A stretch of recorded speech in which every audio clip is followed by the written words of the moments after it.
Gates is demanding. Tonight, I am demanding that the Department of Justice and the FBI release the audio recordings that were made under their supervision and at their direction, which will prove my innocence and that will show that these allegations aren't true. They're merely intended to try to bleed my family out of money.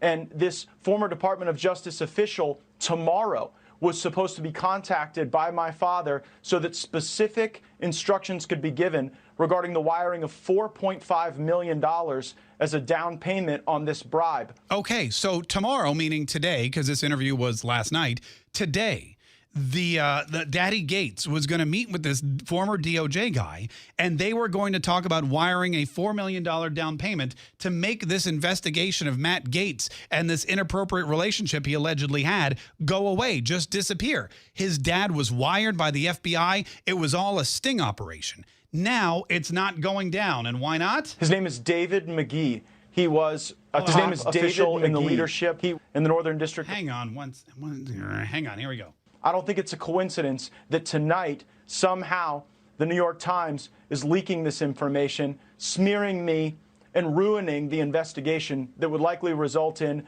one of the former colleagues of the current DOJ being brought to justice for trying to extort me and my family. All right, so listen to this. This is what Matt Gates said happens. Number one, it starts with an investigation from the Department of Justice into Matt Gates and this alleged relationship with a minor. Then he gets contacted by a former member of the DOJ saying, hey, $25 million, and this whole thing goes away.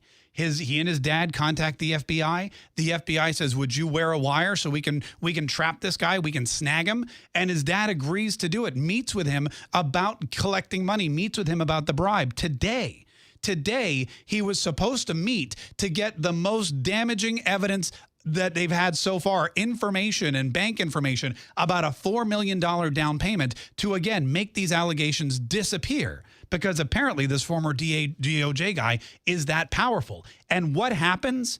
What happens the night before that big meeting, which A, would prove Matt Gates' innocence, and B, prosecute or give the FBI enough evidence to prosecute this former DOJ official? What happens on the eve of that crucial meeting? It leaks to the New York Times, and the New York Times blows the lid on the whole thing. So now there is no meeting. There is no wire information. There is no $4 million down payment. There is no evidence of blackmail or attempt to blackmail except on the tapes, which Matt Gates is now saying you have to let the tapes out. Now that the New York Times, whether they knew it or not, whether they were instructed to or not, the timing of this New York Times article is so bad that it blew the lid off their investigation. And now this guy from the DOJ is running scared. Who is he? We'll get to that here in just a minute. Quick break. 855-940-MARK, 855-940-6275. Stay tuned. More of the Mark Kaye Show on the way. Hey, it's Whatever You Want Wednesday. That means Mark decided to let you do the show prep. Some call it lazy, others call it lazy. This is the Mark Kaye Show. I don't like what's happening. No, it's a little stressful. Are we back up or no? Not on YouTube. We're not on YouTube at all? No. Stupid, stupid, stupid.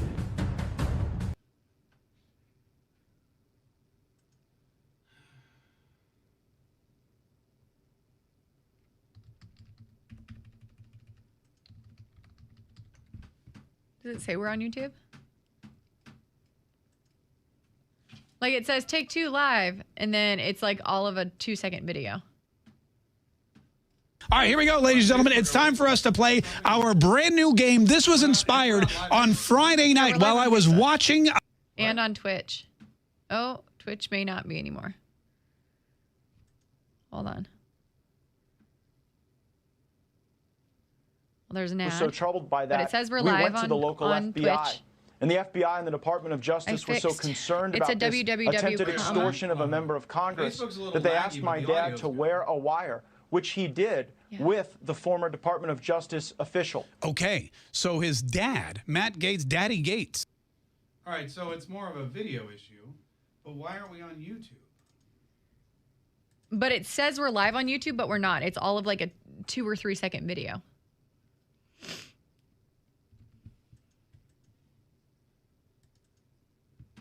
And it keeps on saying live video interrupted. All right, here we go, ladies and gentlemen. It's time for us to play.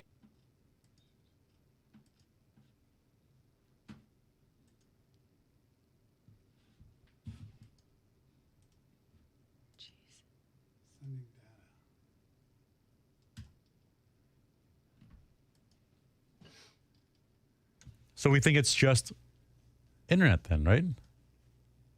Or is OBS having issues? It's not sending to you. It's not OBS. I think it's our internet. It's clearly our internet because I'm looking at it. Even though we can stream and everything is uninterrupted outside of that? Oh, man. Is somebody playing Xbox in the building or something? Question mark. It looks like we might be live again on YouTube. Yeah, I think we with are. 9 people We're back watching. on YouTube? We're back on YouTube. Okay. Thank you all for your patience, everybody. We're having some technical difficulties. I'm sure you're aware. We talked about it before at the top of the hour, but we're just trying to work some things out. At their direction, which will look good on YouTube so far. I mean, we're buffering on YouTube still. Someone says, is this real? Oh, no, it's interrupted again. Yeah.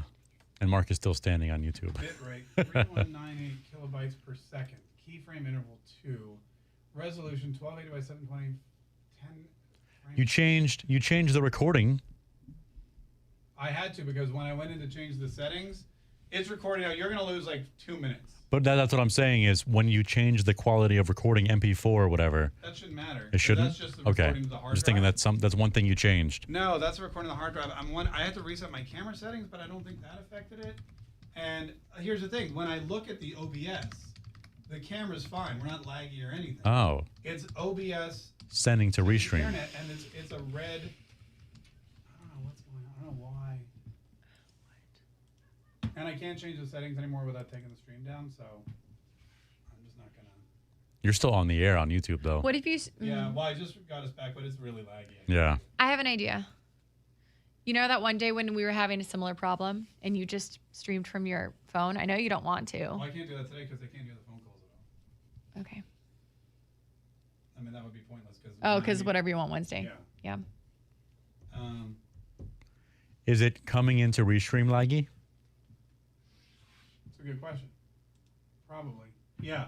Yeah. Yeah. So it's between OPS and So, restream. Something happened with OBS, but I didn't touch anything.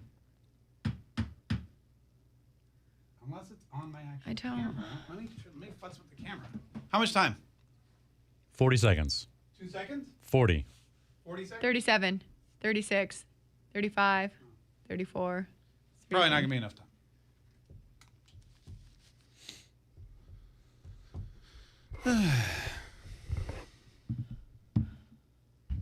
I don't. Do we just shut the stream down then? If it's at this point like 10 minutes behind? I mean, at one point there And getting was. worse? I will say this: there was audio. Here we go.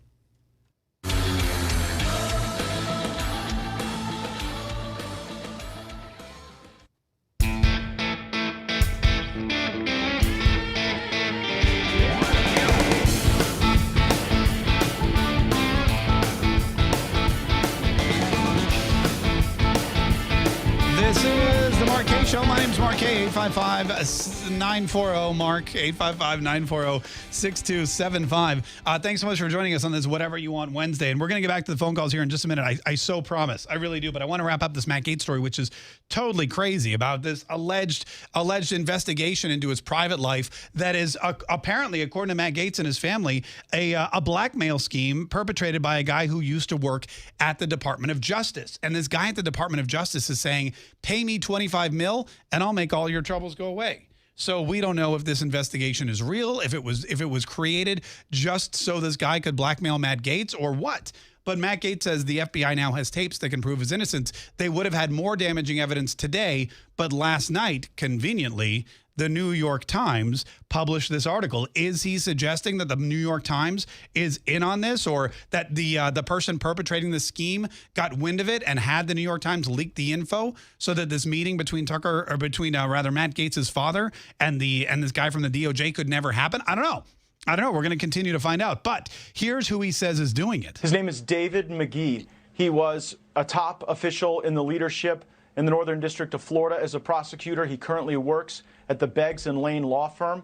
As a matter of fact, one of the recordings that was made at the FBI and Department of Justice request occurred at that law firm, and the money that was supposed to be paid today that would have shown even more evidence of David McGee's work in this extortion scheme, that was foiled by the New York Times story, and I believe that's why this horrible information and these terrible allegations have been used this evening. All right. So he's basically saying all that disappears with this New York Times article, which is, again, makes it a little suspicious. But here's a couple things that may lead me to believe Matt Gaetz is not lying. Number one, I don't think he's lying. Number two, he's naming the guy. He's throwing it out there. And on the heels of this Dominion lawsuit, where Dominion software is suing just about everybody who's ever used their name on the air or on Twitter or on Facebook, they're suing Lynn Wood. They're suing Sidney Powell. They're suing Mike Lindell and the MyPillow whole organization. They're suing everybody. They're suing Fox News now, and I'm sure they've got Newsmax and OAN and on there as well. But it doesn't matter. They're going after everybody. It's a litigious thing. So I don't believe Matt Gaetz would just throw people's names out there. I don't think he would throw law firms out there unless he knew he could prove that these allegations were true. That's the first thing. I mean, he's not that careless a guy. The second thing is that this has all happened before. This has happened. He pointed out to Tucker Carlson, something similar happened to him. It happened to a guy, David Letterman. We saw something similar happen to him. But from a political standpoint, I mean, our good friend Herman Cain, when he was running for president, you may remember he had to drop out because these two women, former aides, came forward with these allegations that he said were not true, never happened, but it ended up going to court. And you know what happens when it goes to court? You got to pay money. And Herman Cain had to make a choice. Do I spend my money running for president, or do I waste it all in court? And he decided not even to waste it in court. I mean, this is a tactic that the Democrats use, that political enemies use to bring down people that they just don't like. And in the case of Matt Gaetz, they can't. They 100% cannot impeach him because they don't have the votes. And, so they're going to look at him and say, well, he's kind of a playboy. He dated around for a while. Maybe we can get him on some kind of trumped up charge. Maybe we could blackmail him at least, or extort him. Maybe we could just sully his good name. Either they're looking for money or they're looking to take him down. We've seen it before. But the problem is, and the thing that they don't realize is, this is not the old Republican Party, as we continue to talk about. This is the rebellious Republican Party. This is the radical Republican Party. These are combative conservatives. And they're not going to just walk away with your allegation. They're like what Governor Cuomo does and Ralph Northam does. I mean, Governor Cuomo, everyone's like, even the Democrats are telling him, resign, resign, resign. And he's like, no, I'm not going to do it. I'm not going to let these people take me down. He's actually probably, I mean, I would say probably there's enough evidence that, if it went to court or if any of these women sued him in a civil proceeding, it seems like there's a lot of evidence is all I'm saying. But in the case of Matt Gaetz, there's none. The DOJ has released nothing. They've charged him with nothing. He says the FBI has wiretaps, and conveniently, this whole sting was planned for today, but because of the New York Times article, they had to call it all off because the New York Times let the cat out of the bag. So then Tucker Carlson says, what happens now? What's going on? Because Tucker Carlson was really confused. Well, what was supposed to happen was the transfer of this money that would have implicated the former colleague of these current DOJ officials. But that's obviously not going to happen tomorrow because the New York Times story was leaked in order to quell that investigative effort. Yeah. And now you might also be thinking, well, this seems far-fetched. How is this guy going to get Tucker Carlson off the hook for $25 million? If he sent him the money, how is he going to clear these charges? Listen to what Matt Gaetz said about that. They even claim to have specific connections inside the Biden White House. Now, I don't know if that's true. They were promising that Joe Biden would pardon me. Obviously, I don't need a pardon. I'm not seeking a pardon. I have not done anything improper or wrong. This is something else that leads me to believe what Matt Gaetz is saying is 100% accurate. Because think about Joe Biden. Here you have people in the DOJ, former officials, current, who knows? They're in the DOJ, and the story that Matt Gaetz is telling is that this guy approached him and said, I'll make all your problems go away. I'll make this investigation go away for $25 million.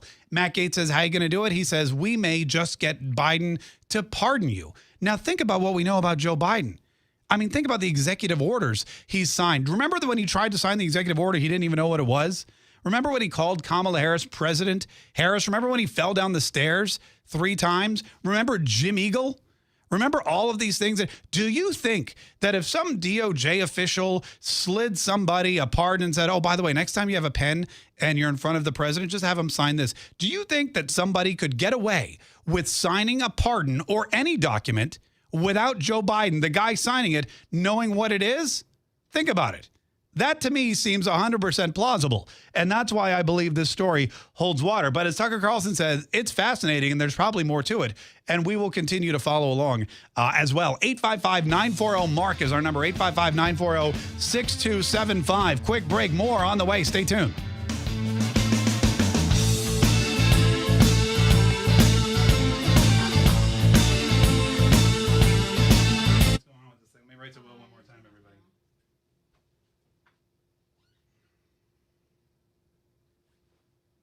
Oh, I was going to mess with the camera. Somebody asked if I can see their comments, which obviously you can. I can, but it's from last break that we're seeing. Like, the live is showing us during the last break, which was, what, like 8 minutes ago? All right, let's see. What do we have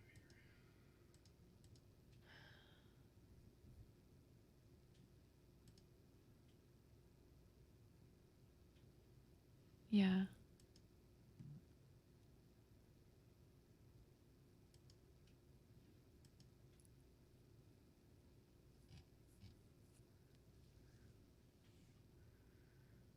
Okay, let's try this. Okay.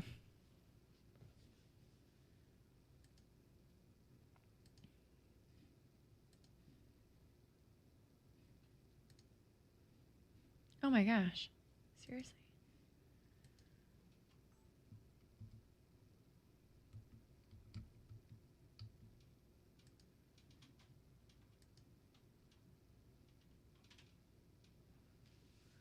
Did that change anything? What do you mean? I don't think it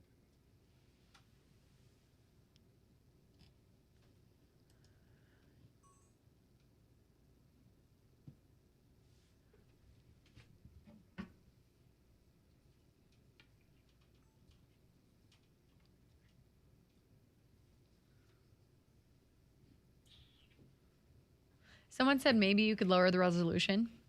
did. No, you can't lower it anymore. That was the problem earlier where it's not, something's going on with something. Yeah. Did we add anything else to it? Host cam, Josh, Hannah cam, Josh cam, lower third audio. We didn't change anything there. We didn't change any audio things? No, the only thing I did was reset my camera. I don't know if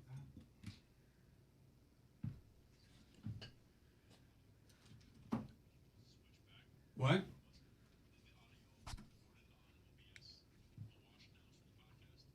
No, it's been recording. Yeah, you should only like I said, there may be 2 minutes that you lost.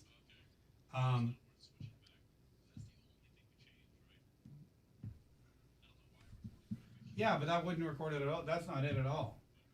Unless something happened with my camera when I reset it this morning. But again, it's even if I reset it, it shouldn't be a problem. I think there's something going on with the internet in the building, but we ran a speed test, and the speed test was fine.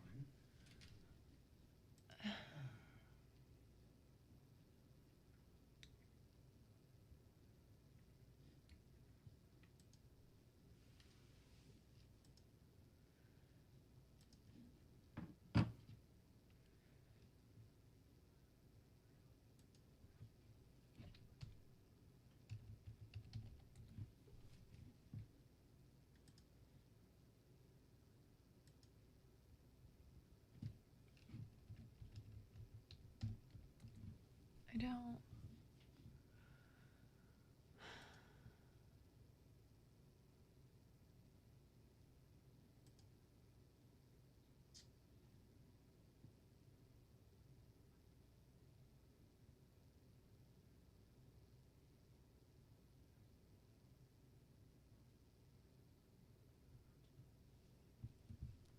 Huh. Would this be a will thing?